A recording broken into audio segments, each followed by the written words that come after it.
నమస్తే, నేను మీ ఈశ్వర్. ఈ6 న్యూస్ కి స్వాగతం. వార్తల్లోని ముఖ్య అంశాలు. సంగారెడ్డి జిల్లా గ్రానైట్ క్వారీ వ్యాపారిని బెదిరించి డబ్బులు డిమాండ్ చేసిన కేసులో హుజూరాబాద్ ఎమ్మెల్యే పాడి కౌశిక్ రెడ్డిని సుబేదార్ పోలీసులు హైదరాబాద్ శంషాబాద్ ఎయిర్పోర్ట్ లో అరెస్టు చేసి వరంగల్ కు తీసుకువచ్చారు. ఈ ఘటనపై మాజీ మంత్రి సిద్దిపేట ఎమ్మెల్యే హరీష్ రావు స్పందించారు. కౌశిక్ రెడ్డిపై పగతో దొంగ కేసు పెట్టి శనివారం అని చూసి అరెస్టు చేశారని తెలంగాణ హైకోర్టు ఎన్నిసార్లు చెప్పినా లెక్క చేయకుండా కౌశిక్ రెడ్డిని అరెస్టు చేశారని ధ్వజమెత్తారు.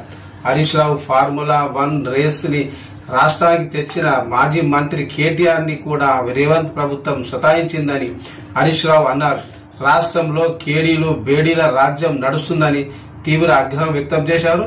జిన్నారంలో పడంచెరు నియోజకవర్గం రైతులకు వెంటనే రైతు భరోసా ఇవ్వాలంటూ బీఆర్ఎస్ ఆధ్వర్యంలో ధర్నా నిర్వహించారు. ఈ ధర్నాలో హరీష్ రావు, బీఆర్ఎస్ ఎమ్మెల్యేలు సునీత లక్ష్మారెడ్డి, చింతా ప్రభాకర్, మాణిక్యరావు, ఎమ్మెల్సీ యాదవరెడ్డి తదితరులు పాల్గొన్నారు.